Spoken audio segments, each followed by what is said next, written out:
Hello, my fellow Americans.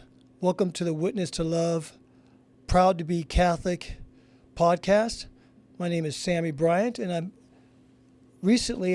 in my prayer, as we come upon 4th of July, I was inspired to share my story of my journey as an American.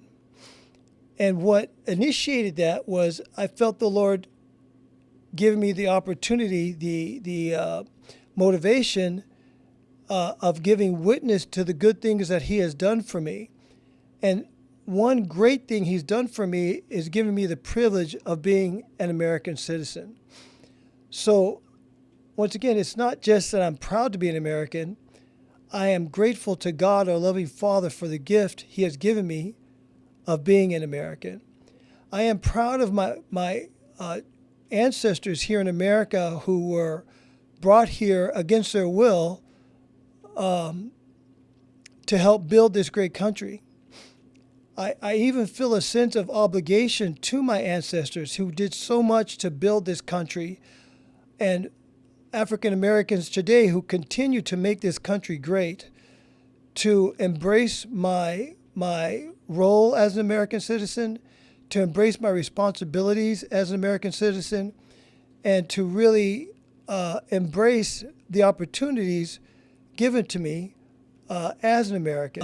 Another thing I find very beautiful about our country is, we call it the land of opportunity. And I think my life story is rather a fulfillment of that. We have been very blessed in my family to have owned two different businesses over the last 32 years. To have the freedom to run these businesses is a real sign that America is the land of opportunity. So a little bit of my background, it's important to know that I grew up without a father, which I've said in different podcasts before. But what's important to know, my mom grew up in Mississippi. She was born in 1924.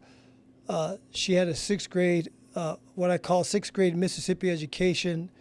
She was, I would say, kind of functionally illiterate. She could read just a little bit. And a beautiful thing about America is that myself and my siblings all had opportunities to become the successes that we have all come to be at whatever level that is. For me, my great success, my great joy is the dream I've had of having a family. My wife and I have 8 beautiful children. Our 13th grandchild is on the way.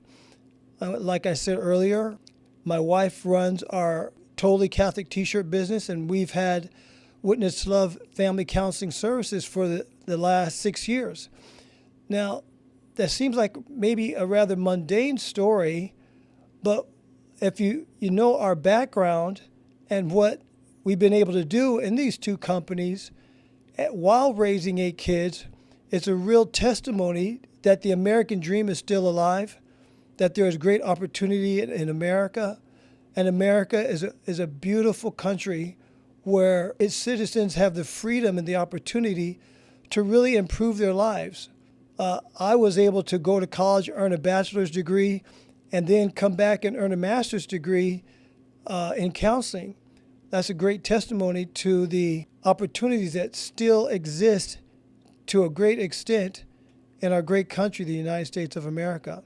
And that people of every race in America, that people of any background have the opportunity to succeed in America. And I know some people believe there's systemic racism in America. Maybe in certain places there is, maybe there isn't. I know for me that has not been the case. I have not experienced being held back because of the color of my skin. I would say in a lot of ways, being African American has, number one, filled me with a sense of pride because of my ancestry, but has opened doors for me as an athlete, as a student, and as a business owner. I have found that my race has been a source of support for me.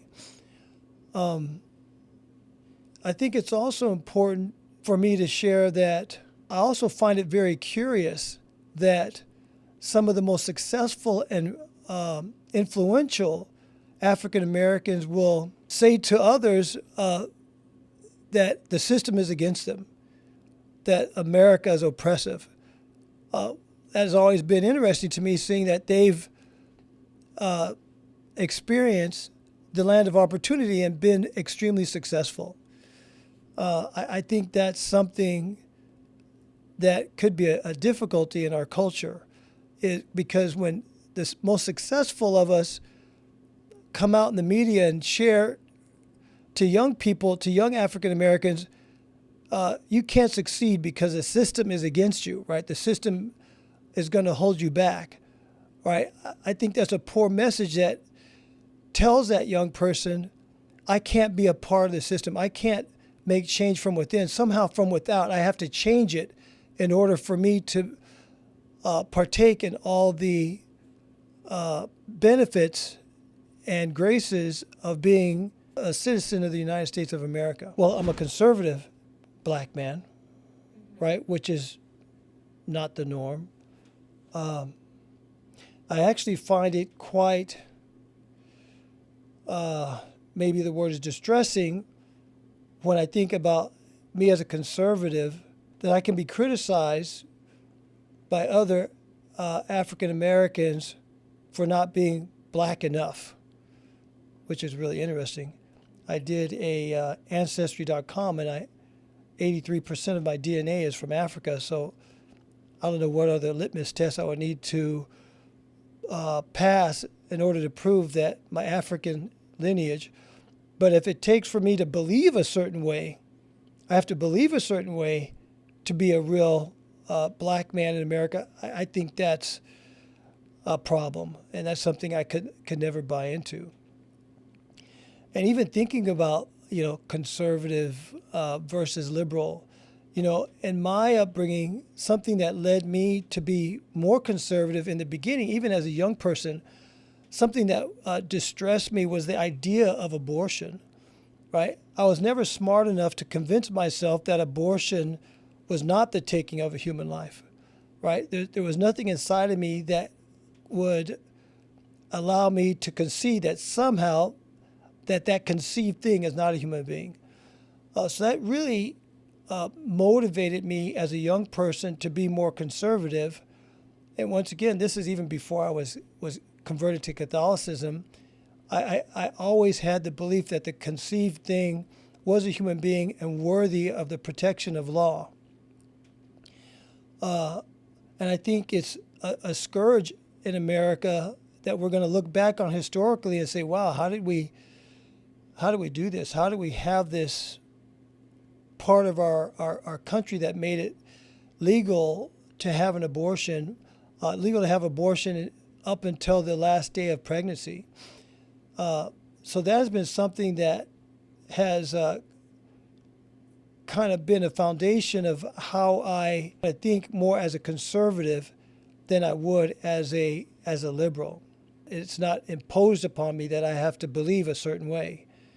The other part I wanted to cover was freedom of religion, right? Something I feel very gifted about is, I think in America we take it for granted that we're free and that we live in a country that is mostly peaceful and that we can practice our religion the way we want without harassment. I've never been harassed for being Catholic.